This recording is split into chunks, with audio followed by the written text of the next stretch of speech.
नमस्कार बच्चों, कैसे हैं आप सब। आशा करती हूँ आप सभी अच्छे होंगे, स्वस्थ होंगे, खुश होंगे और अपनी पढ़ाई भी अच्छे से कर रहे होंगे। जैसा कि आप सभी जानते हैं, मैं हूँ आपकी हिंदी की अध्यापिका और मैं स्वागत करती हूँ आप सभी का आईसीटी वर्चुअल क्लासरूम में। और आज हम यहाँ पर एकत्रित हुए हैं पढ़ने के लिए क्लास 7th की हिंदी। क्लास 7th की हिंदी में हम यहाँ पर पढ़ रहे हैं अपने हिंदी व्याकरण का टॉपिक समास। तो अभी तक हम यहाँ पर जो 5 भेद है समास के वो हम पढ़ चुके हैं, जिसमें हमने सबसे पहले यहाँ पर तत्पुरुष समास को पढ़ा। उसके बाद हमने यहाँ पर कर्मधारय समास, उसके बाद हमने द्विगु समास, उसके बाद हमने बहुब्रीहि समास और उसके बाद हमने आगे अभी 2 टॉपिक हमारे यहाँ पर शेष हैं जिन्हें हमने पढ़ना है। तो हमने 4 जो अपने समास के भेद हैं उनको हमने अच्छे से पढ़ लिया है और सभी समासों की जो अलग अलग विशेषताएं हैं चारों समासों की वो मैंने आपको क्लियर कर दी थी। और उसके बाद हमारे 2 भेद यहाँ पर शेष रहते हैं, अव्ययी भाव समास और द्वंद्व समास, जिनको हम आगे आज यहाँ पर कंटिन्यू करेंगे। तो देखिए, समास जो टॉपिक है मैंने आपको बताया कि अगर आप चाहे क्लास 6 के बच्चे हैं, चाहे आप क्लास 7th के बच्चे हैं, चाहे आप क्लास 8th के हैं, चाहे 9th के हैं या 10th के हैं, ठीक है, तो सभी बच्चों के लिए ये जो टॉपिक है समास, ये बहुत ही ज्यादा जरूरी होता है, बहुत ही महत्वपूर्ण होता है। क्योंकि जब आप हिंदी पढ़ रहे होते हैं तो उसमें आपको समास, अलंकार, ये सारी चीजें आपको एक तरह से कॉमनली पढ़नी होती है। संधि, ठीक है, समास, विग्रह, या अभी आप जो टॉपिक मैंने बताया इसका जो नेक्स्ट टॉपिक हम यहाँ पर लेने वाले हैं वो हम लेने वाले हैं कारक। तो क्यों लेने वाले हैं वो भी मैंने यहाँ पर बताया, क्योंकि जैसे कि हम यहाँ पर पढ़ रहे थे समास, तो समास में जिस तरह से हमने तत्पुरुष समास यानी कि जो पहला समास हमने पढ़ा उसकी विशेषता यहाँ पर थी कि उत्तर पद यानी कि जो बाद का पद होता है वो प्रधान होता है और बीच में आने वाली विभक्तियों का, बीच में आने वाले परसर्गों का लोप हो जाता है। ये हमने यहाँ पर पढ़ा था। तो देखिए, विभक्तियां क्या होती हैं। विभक्तियां वही होती हैं जो कारक चिन्ह होते हैं, यानी कि कुछ ऐसे शब्द होते हैं जो क्या करते हैं, हमारे वाक्य को अर्थवान बनाते हैं। ठीक है, तो इस तरह से हमने यहाँ पर बताया कि समास एक संक्षिप्त करने की प्रक्रिया है और इस प्रक्रिया के दौरान बना शब्द समस्त पद कहलाता है। और उसके बाद उसमें 2 पद होते हैं, पूर्व पद और उत्तर पद। और उसके बाद देखिए 6 भेदों को यहाँ पर डिस्कस किया, जिसमें हमने यहाँ पर बताया कि इसका उत्तर पद यानी कि बाद का पद प्रधान होता है और बीच में आने वाली विभक्तियों का लोप हो जाता है। उसके बाद देखिए अलग अलग तरह की विभक्तियां, जैसे मैंने आपको बताया कि जितनी भी विभक्तियां होती हैं, जैसे अगर कर्म कारक की विभक्ति है तो उसका लोप हो जाएगा, करण कारक की विभक्ति है तो उसका लोप हो जाएगा, और सबकी विभक्तियां अलग अलग है। ये भी मैंने आपको यहाँ पर क्लियर किया है कि सबकी विभक्तियां क्या है, अलग अलग है। तो कर्म कारक की विभक्ति, करण कारक की विभक्ति, संप्रदान कारक की विभक्ति, अपादान कारक की विभक्ति, संबंध कारक की विभक्ति, अधिकरण कारक की विभक्ति और उसी के बाद नयन तत्पुरुष तो उसकी विभक्ति। ठीक ठीक है, तो इस तरह से हमने यहाँ पर तत्पुरुष समास के भी ये जो 7 भेद है ये पढ़े, विभक्तियों के आधार पर, जिन जिन विभक्तियों का लोप हो रहा था उनके आधार पर 7 भेद हमने यहाँ पर पढ़े। ठीक है, उसके बाद हमने यहाँ पर पढ़ा अपना अगला भेद कर्मधारय समास। तो बहुत ही ज्यादा सरल, इसमें मैंने आपको बताया जो कर्मधारय समास होता है इसमें पहला पद, देखिए जैसे मैंने यहाँ पर कहा कि जो समस्त पद होता है वो 2 शब्दों से मिलकर बनता है, पूर्व पद और उत्तर पद। तो आपका कर्मधारय समास में पूर्व पद होता है विशेषण। पूर्व पद क्या होता है, हमेशा विशेषण होता है और दूसरा पद हमेशा विशेष्य होता है, जैसे कि आप एग्जाम्पल में देख रहे हैं। ठीक है, जैसे हमने कहा नीलकंठ, नीलकंठ, नील यानी कि नीला, कंठ यानी कि गला, तो नीलकंठ। ठीक है, तो नीला है जो कंठ, यानी कि कंठ की विशेषता है कि वो नीला है। दुरात्मा, बुरी है जो आत्मा। तो इस तरह से हमने कर्मधारय समास के भी ये बहुत सारे एग्जाम्पल्स यहाँ पर पढ़े, बहुत सारे उदाहरण यहाँ पर पढ़े। और देखिए जिन बच्चों ने नोट किया होगा ना उन्हें बहुत अच्छे से समझ आ रहा होगा। उसके बाद द्विगु समास हमने पढ़ा, इसमें मैंने कहा पूर्व पद, अब फिर से ध्यान दीजिएगा जो समस्त पद होता है वो 2 पदों से मिलकर बनता है, पूर्व पद और उत्तर पद। पूर्व पद यानी कि पहला पद, उत्तर पद यानी कि बाद का पद। ठीक है, तो कर्मधारय समास में जहां पूर्व पद विशेषण होता है, दूसरा पद विशेष्य होता है, यानी कि दूसरे पद की ही विशेषता बताता है पूर्व पद। ठीक है, द्विगु समास में विशेषण होता है लेकिन संख्यावाचक विशेषण होता है, यानी कि पूर्व पद जो होता है वो हमेशा आपको नंबर्स बताएगा, संख्याओं को बताएगा, 1 2 3 4 5 6 7 8 9 10। ठीक है, क्या बताएगा? संख्याएं बताएगा, नंबर्स को बताएगा। आप देखिए चौमासा। और एक और चीज कि जहां पर नंबर्स आ जाते हैं वहां पर फिर क्या होगा? समूह या समाहार का बोध भी कराएगा। अगर 3 होंगे तो 3 का क्या होगा? ग्रुप होगा, यानी कि समूह होगा, समाहार होगा। जैसे पंचवटी, 5 वटों का समाहार या समूह। ठीक है, तो ये क्या है? ये ग्रुप को भी बताता है। पहला आपका क्या लाइन आएगी कि पूर्व पद संख्यावाचक विशेषण और समूह और समाहार का बोध कराने वाला होता है। सप्ताह, ठीक है, 7 दिनों का समूह सप्ताह, जिसमें 7 दिन होते हैं वो सप्ताह। शताब्दी, शताब्दों का समूह। ठीक है, जब 100 वर्ष पूरे हो जाते हैं तो उसे कहते हैं ये पूरी एक शताब्दी।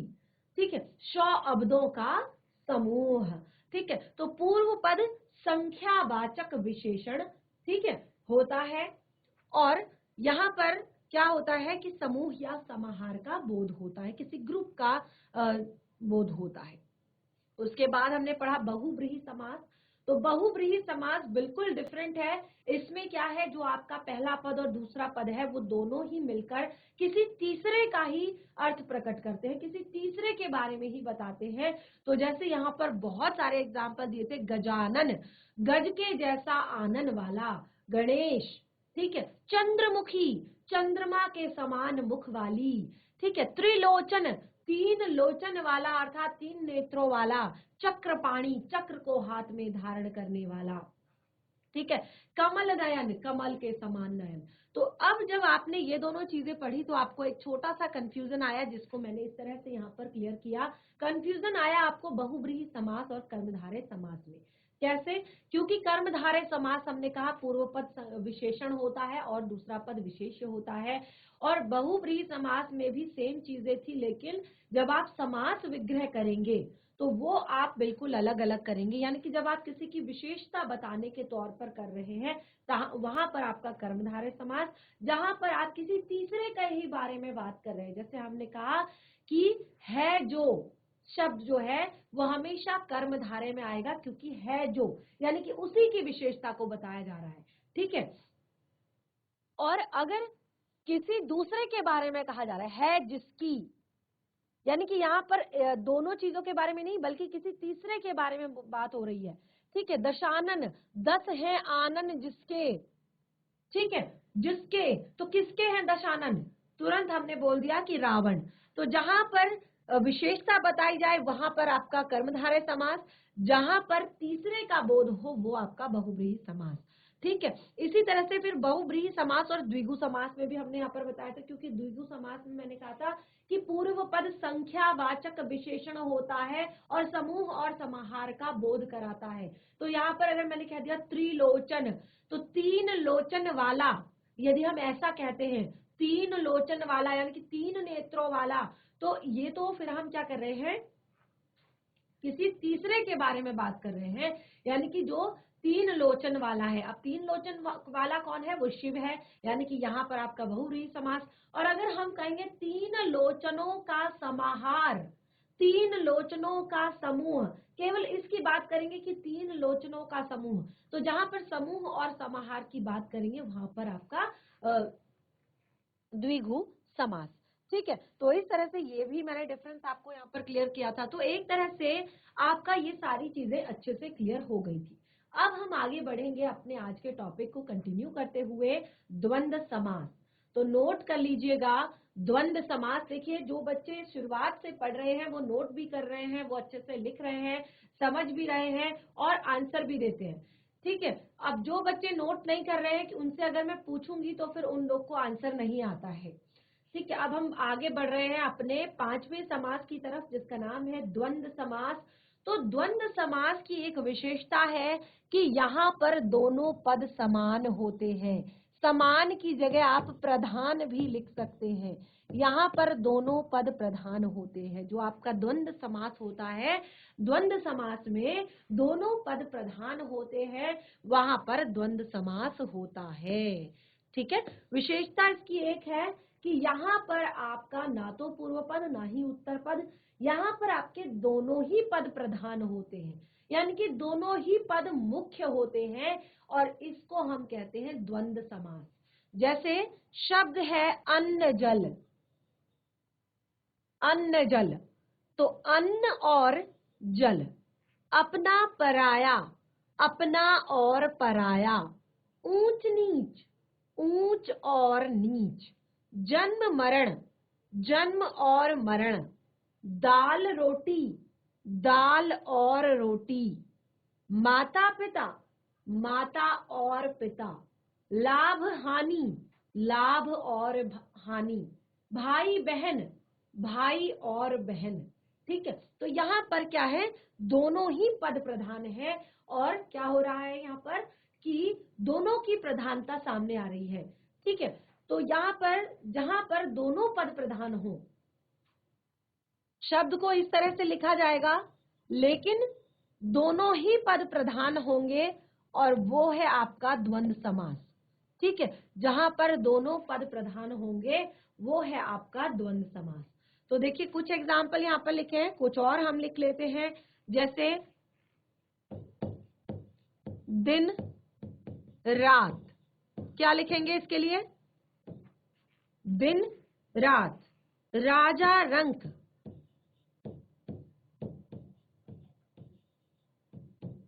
ठीक है, आदान प्रदान,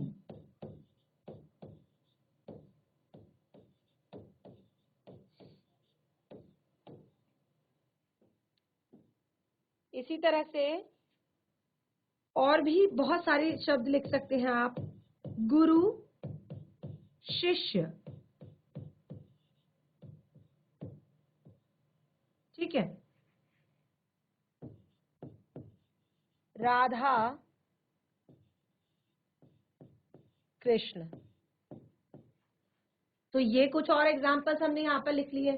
ठीक है, अब इनको हम समास विग्रह करके देखते हैं।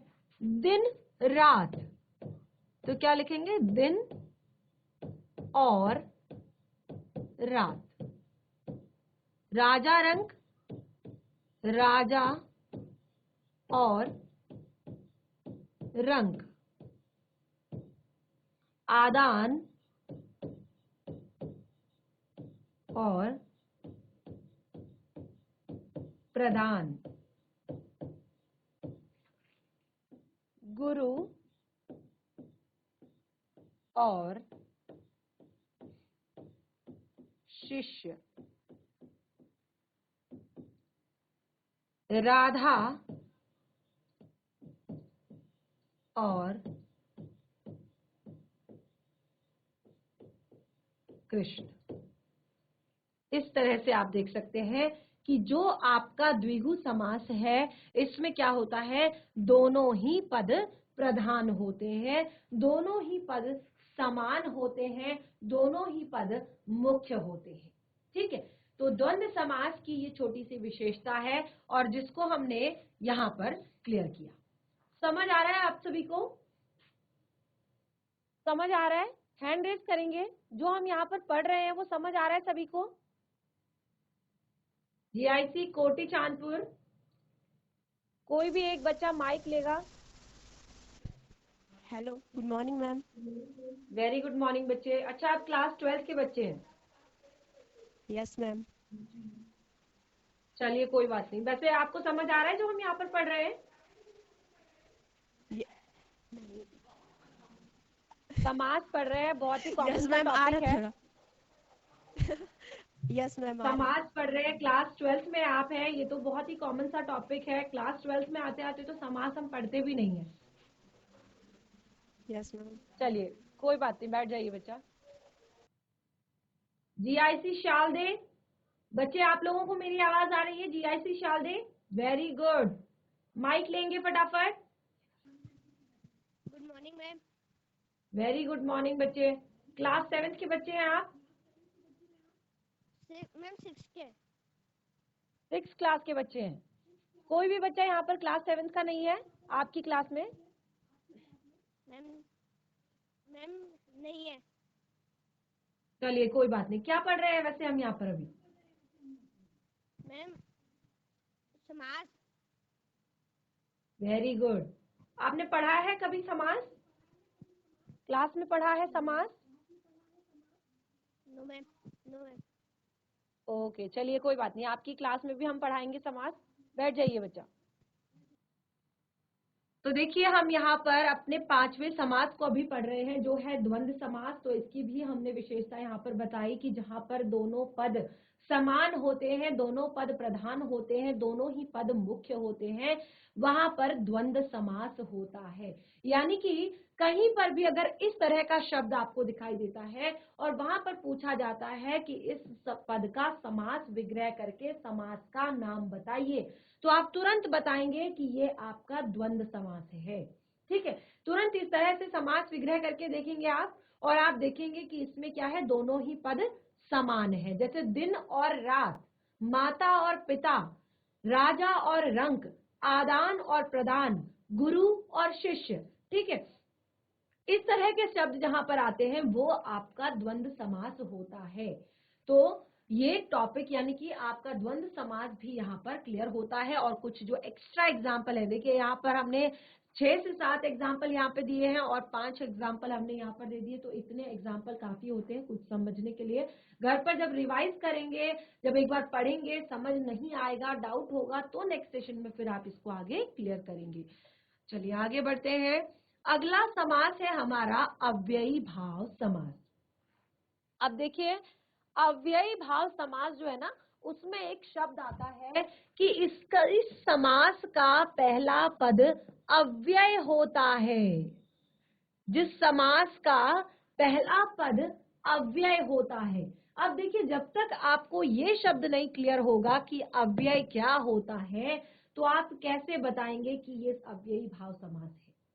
ठीक है, क्लास 7 के आप बच्चे हैं, तो जैसे कि मैंने आपको बताया कि जब हमने हिंदी व्याकरण का सेशन अपना स्टार्ट किया था, तो सबसे पहला जो हमारा टॉपिक था वो था भाषा, लिपि और व्याकरण, जिसमें हमने व्याकरण के बारे में जब पढ़ा तो हमने कहा कि व्याकरण के 3 मुख्य अंग होते हैं, वर्ण विचार, शब्द विचार और वाक्य विचार। जिसमें हमने दूसरा टॉपिक यानी कि शब्द विचार जब पढ़ा तो उसमें हमने पढ़ा कि हमारी जो पूरी व्याकरण है इसमें हमने शब्दों को 8 भागों में बांटा है। यानी कि पूरी जो हमारी हिंदी की व्याकरण है इसमें हमने शब्दों को 8 भागों में बांटा। और 8 भागों में जब हमने बांटा तो उनकी स्टडी करने के लिए, यानी कि ये शब्द किस तरह का है, ठीक है, शब्दों को समझने के लिए हमने उनको 8 भागों में बांटा। तो जब हमने उनकी स्टडी की तो हमने देखा उसमें से भी 4 शब्द एक तरह के थे और 4 शब्द एक तरह के थे। ठीक है, तो 4 शब्द संज्ञा, सर्वनाम, क्रिया, विशेषण। संज्ञा शब्द, सर्वनाम शब्द, क्रिया शब्द, विशेषण शब्द, इनको रखा हमने विकारी शब्दों में। ठीक है, विकारी यानी कि जिनमें विकार उत्पन्न हो जाता है, जो परिवर्तित हो जाते हैं, जो चेंज हो जाते हैं लिंग, वचन, काल, पुरुष के अनुसार। ठीक है, फिर बाकी के जो 4 शब्द थे, क्रिया विशेषण, संबंध बोधक, समुच्चय बोधक, विस्मयादि बोधक, इन चारों को रखा हमने अविकारी यानी कि अव्यय शब्दों में। क्रिया विशेषण क्रिया की विशेषता को जो बताते हैं, संबंध बोधक यानी कि जो संबंध बताते हैं वाक्य में, ठीक है, शब्दों का एक दूसरे के साथ, समुच्चय बोधक जो समुच्चय समूह जो बनाते हैं, और विस्मयादि बोधक यानी कि ऐसे शब्द जो शोक, दुख, घृणा, आश्चर्य आदि का भाव प्रकट करते हो। तो इन सब शब्दों को हमने रखा क्योंकि ये थे अविकारी यानी कि अपरिवर्तनशील थे, लिंग, वचन और काल और पुरुष के अनुसार चेंज नहीं होने वाले थे, हर परिस्थिति में एक जैसे बने रहने वाले थे। तो इन्हें हमने कहा अव्यय यानी कि जिसका कुछ भी व्यय नहीं होता, जिसका कुछ भी खर्च नहीं होता, अव्यय या अविकारी शब्द। तो अब आप देखेंगे यहाँ पर जिस समास में पहला पद अव्यय हो, अव्यय यानी कि अविकारी शब्द हो, अव्यय शब्द हो पहला पद, वो आपका अव्ययी भाव समास कहलाता है। पूर्व पद अव्यय होता है। जैसे आ जन्म, आ मरण, यथा शक्ति, ठीक है, और भर पेट, प्रति वर्ष, ठीक है, साफ, ठीक है। तो इस तरह से यहां पर आप देख रहे हैं जितने भी ये आपका पहला शब्द जितने भी हैं ये क्या है आपके, ये सब आपके अव्यय हैं। यानी कि जैसे हमने कहा प्रतिवर्ष, प्रतिवर्ष, प्रतिदिन भी कह सकते हैं, ठीक है, प्रत्येक भी कह सकते हैं, ये चेंज नहीं होता किसी भी चीज के लिए। भरपेट, भर शब्द जो है, ठीक है, वो भी आपका हर सिचुएशन में एक जैसा रहता है। यथा, यथा यानी कि हमेशा, तो ये शब्द भी आपका हमेशा रहता है, एक जैसा रहता है। और इस तरह के और भी बहुत सारे एग्जाम्पल हैं, बहुत सारे उदाहरण हैं अव्ययी भाव समास में, जिनको हम यहाँ पर आपको लिखकर बताएंगे, और साथ ही हम इसमें आपको आगे और भी बहुत सारी चीजें क्लियर करेंगे अव्ययी भाव समास में, क्योंकि इसके लिए आपको ये अव्यय किसे कहते हैं ये टॉपिक आपको क्लियर होना चाहिए।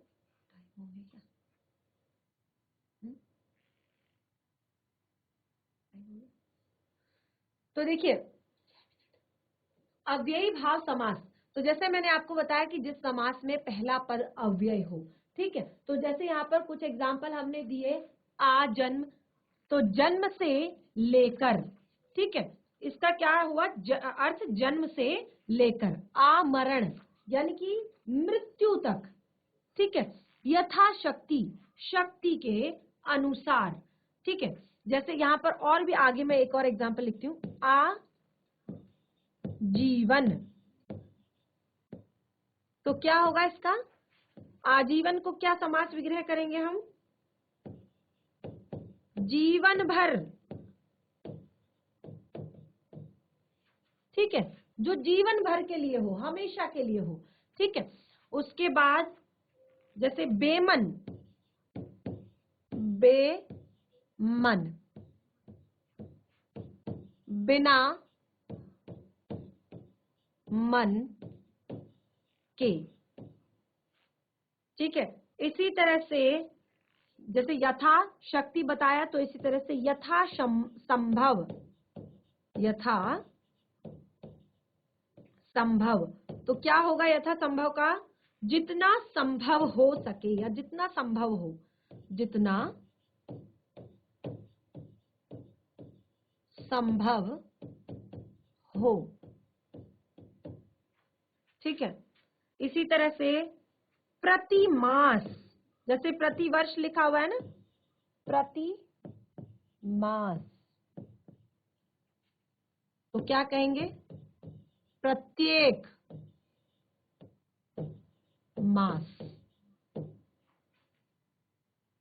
ठीक है। अब देखिए अगर हम समय की बात करें, ये सारी चीजें, ये सारे शब्द जो बदल जाते हैं स्थिति के अनुसार, लिंग के अनुसार, वचन के अनुसार, यानी कि अगर शब्द होते हैं, आपने देखा होगा जो संज्ञा शब्द होते हैं वो परिवर्तित हो जाते हैं लिंग और वचन के अनुसार।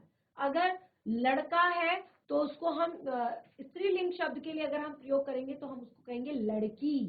अगर बहुत सारे हैं तो हम कहेंगे लड़के, अगर बहुत सारी है तो हम कहेंगे लड़कियां। तो यानी कि ये क्या है, चेंज हो जाता है, परिवर्तित हो जाता है, ठीक है। इसी तरह से जो आपका सर्वनाम शब्द है वो भी परिवर्तित हो जाता है। जैसे एक के लिए मैं, दो के लिए हम, ठीक है, तो तीन के लिए हम सब, ठीक है, तुम, तुम्हें, तुम्हारा, आप, आपका, ये सारे शब्द जो है चेंज हो जाते हैं किसके हिसाब से, आपका लिंग के हिसाब से और वचन के हिसाब से। उसके बाद क्रिया, क्रिया तो आपको पता है कि क्रिया हमेशा परिवर्तित हो जाती है किसके आधार पर, जो कर्ता होता है उसके आधार पर, कर्म के आधार पर क्रिया क्या हो जाती है, परिवर्तित हो जाती है।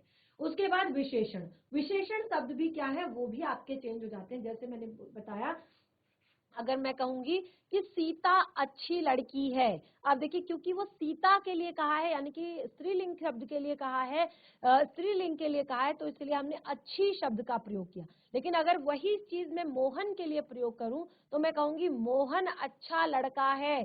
तो देखिए अच्छा और अच्छी में चेंज हो गया, ठीक है। अब यहाँ पर मैं कहूंगी कि अच्छे बच्चे कभी भी चोरी नहीं करते, ठीक है।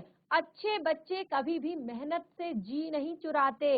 अच्छे बच्चे यानी कि एक के बारे में बात नहीं हो रही है, दो के बारे में नहीं, बहुत सारों के बारे में बात हो रही है। तो देखिए अच्छा, अच्छी, अच्छे, ये यानी कि विशेषण शब्द भी आपका कैसा है, परिवर्तनशील है। लेकिन जो आपके शब्द होते हैं, क्रिया विशेषण शब्द, संबंध बोधक शब्द, समुच्चय बोधक शब्द, विस्मयादि बोधक शब्द, निपात, ये सारी चीजें क्या होते हैं, अव्यय होते हैं, अविकारी होते हैं, जो कि किसी भी परिस्थिति में चेंज नहीं होते हैं। जैसे प्रत्येक, ठीक है, तो प्रत्येक शब्द जो है वो प्रत्येक दिन के लिए भी होगा, प्रत्येक मास के लिए भी होगा, प्रत्येक वर्ष के लिए भी होगा।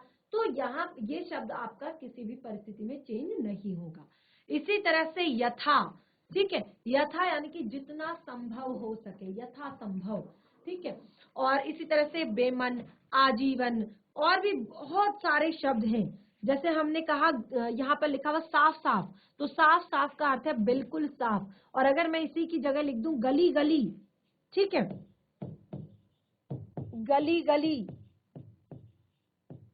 तो इसका अर्थ क्या होगा, प्रत्येक गली, यानी कि हर एक, कहते हैं ना गली गली घूम रहा है, तो प्रत्येक गली में वो घूम रहा है, ठीक है। और इसी तरह से बहुत सारे और भी शब्द हैं, जैसे हर घड़ी, यानी कि प्रत्येक क्षण, प्रत्येक, हर घड़ी, हर समय, ठीक है। तो ये इस तरह से जो आपका अव्ययी भाव समास है, ये हमें बताता है कि जहां पर पूर्व पद अव्यय होता है, अव्यय जहां पर पूर्व पद होता है वो होता है आपका अव्ययी भाव समास, ठीक है। अब यहाँ पर ना तो आप देखेंगे कि कोई भी चीज ऐसी आपको बताई गई है कि यहाँ पर किसी भी चीज का ऐसा लोप नहीं है या कोई ऐसी चीज यहाँ पर नहीं है, तो हर एक समास की अपनी अपनी विशेषता है, अपना अपने तरीके से उस समास को यहाँ पर समझा जाता है और उनकी विशेषताओं को आपने याद करना होगा, ठीक है। तो सबसे पहला समास तत्पुरुष समास, दूसरा आपका कर्मधारय समास, तीसरा आपका द्विगु समास, चौथा आपका बहुव्रीहि समास, पांचवा आपका द्वंद्व समास और छठा आपका अव्ययी भाव समास। और ये सब समास क्या है, संक्षिप्त करने की एक प्रक्रिया है। संक्षिप्त यानी कि छोटे रूप में लिखने की, जब हम दो या दो से अधिक शब्दों को पास पास लाकर उन्हें छोटे रूप में लिखते हैं, तो ये प्रक्रिया समासीकरण की प्रक्रिया कहलाती है। और इस प्रक्रिया के दौरान बना नया शब्द समस्त पद कहलाता है। समस्त पद हमेशा दो पदों से मिलकर बना होता है, पूर्व पद और उत्तर पद, और इसी के आधार पर आगे इन सब की विशेषताएं भी बताई गई है। तो इस तरह से ये जो टॉपिक है वो हमारा लगभग क्लियर हो चुका है। सारी चीजें हमने यहाँ पर अच्छे से पढ़ी, समझी, और मैं आशा करती हूँ कि आप सभी को ये अच्छे से समझ भी आ गया होगा। देखिए यहाँ पर जो सबसे मेन चीज वो हमने पढ़ी थी वो ये थी कि हमने जो बहुव्रीहि समास के बारे में और कर्मधारय समास के बारे में यहाँ पर जो अंतर पढ़ा था, और साथ ही दूसरा हमने बहुव्रीहि समास और द्विगु समास में अंतर जो हमने यहाँ पर पढ़ा था। तो ये मेन चीजें थी जो हमने यहाँ पर पढ़ी। और अब देखिए एक और चीज यहाँ पर आती है, एक और चीज यहाँ पर समझने की है। अब आपने सुना होगा संधि, संधि किसे कहते हैं, ठीक है। अब ये भी आपका एक टॉपिक है संधि, इसको हम आगे डिस्कस करेंगे। संधि, ठीक है। अब संधि भी आपका इसी तरह की चीजें होती है, संधि किसे कहते हैं, ठीक है। जब संधि जब हम करते हैं तो हम यहाँ पर क्या करते हैं, वर्णों का मेल करते हैं। क्या करते हैं, वर्णों का मेल करते हैं जब संधि होती है, वर्णों का मेल, ठीक है। और समास में हम करते हैं शब्दों का मेल। समास में क्या करते हैं हम, समास में हम क्या करते हैं, शब्दों का मेल। यहाँ पर संधि में वर्णों का मेल होता है और समास में शब्दों का मेल होता है। यहाँ कंफ्यूज मत होइएगा, जब हम शब्दों को मिलाते हैं, ठीक है, तो वो समासीकरण की प्रक्रिया होती है। समास समस्त पद उससे बनता है और जो संधि होती है उसमें हम वर्णों का मेल कराते हैं। तो संधि भी एक बहुत बड़ा टॉपिक है, बहुत ही इंटरेस्टिंग टॉपिक है और काफी कुछ सीखने वाली चीजें हैं इसमें, तो वो भी हम आगे पढ़ेंगे। और अभी यहाँ पर देखिए, इसके बाद हमने जो चीज पढ़नी है वो सबसे पहले है कारक, ताकि आप लोगों को तत्पुरुष समास में जो हमने चीजें पढ़ी थी, यानी कि तत्पुरुष समास के बारे में जो हमने पढ़ा था कि यहाँ पर जो बीच का जो आपका विभक्ति होती है, बीच में लगी हुई जो विभक्तियां होती है उनका लोप हो जाता है, ये मैंने आपको बताया था। तो ताकि बच्चे आप लोग कंफ्यूज ना हो कि कर्म तत्पुरुष इसका नाम क्यों है, क्योंकि यहाँ पर कर्म कारक की विभक्ति का लोप होगा, इसीलिए इसका नाम कर्म तत्पुरुष है। जहां पर करण कारक की विभक्ति, करण यानी कि संप्रदान, करण यानी कि माध्यम, कोई भी साधन, ठीक है, जहां पर करण कारक की विभक्ति का लोप होगा वो होगा आपका करण तत्पुरुष। इसी तरह से जहां पर संप्रदान कारक की विभक्ति होगी, जैसे प्रयोग के लिए शाला, गुरु के लिए दक्षिणा, ठीक है, गुरु के लिए, किसी के लिए कोई चीज लाना, किसी को कोई चीज देना, ठीक है, वो आता है आपका, जहां पर हम कहते हैं के लिए शब्द का आपका प्रयोग होगा, वो है आपका संप्रदान तत्पुरुष। अपादान तत्पुरुष की जो विभक्ति है वो भी आपका से ही है, लेकिन इसके लिए भी मैंने आपको बहुत अच्छे से क्लियर किया था कि अपादान का अर्थ होता है पृथक्करण। अपादान जो कारक होता है वो हमेशा पृथक्करण को दर्शाता है। तो अपादान तत्पुरुष भी आपको ऐसे शब्द जैसे जो पृथक्करण को दर्शाते हैं, जैसे हमने कहा पथ भ्रष्ट, जो पथ से भ्रष्ट हो जाता है, पथ से दूर चला जाता है, उसको हम कहा पथ भ्रष्ट, ठीक है। देश निकाला, देश से निकाला, ठीक है। रोग मुक्त, जो रोग से मुक्त हो गया, ठीक है। तो ये सारे शब्द जो क्या हो जाते हैं, अलग हो जाते हैं, दूर हो जाते हैं, उनको हम अपादान तत्पुरुष में रखते हैं, क्योंकि ये पृथक्करण को दर्शाते हैं। उसके बाद जो संबंध कारक की विभक्तियां होती हैं, का, के, की, रा, रे, री, मा, मे, मी, जो संबंध दिखाती है, संबंध को दर्शाती हैं, उन्हें संबंध कारक की विभक्तियां कहते हैं। और इसी कारण इसका नाम संबंध तत्पुरुष रखा, क्योंकि इसके बीच में संबंध कारक की विभक्तियों का लोप हो रहा था। जैसे देशवासी, देश का वासी, यानी कि ये उस देश का वासी है, इसका उस देश के साथ क्या है, संबंध है। आदेशानुसार, आदेश के अनुसार, ठीक है। तो इस तरह से हमने पूरा टॉपिक यहाँ पर समास आज बहुत अच्छे से क्लियर कर लिया है, और मैं आशा करती हूँ कि आप सभी को अच्छे से समझ भी आया होगा। फिर भी पूरे टॉपिक में यदि कहीं पर भी कोई भी डाउट होता है तो उसे नेक्स्ट सेशन में जरूर क्लियर करें। बाकी हम अपने अगले टॉपिक में स्टार्ट करेंगे अपना एक नया टॉपिक। तब तक के लिए धन्यवाद। आपका दिन शुभ हो।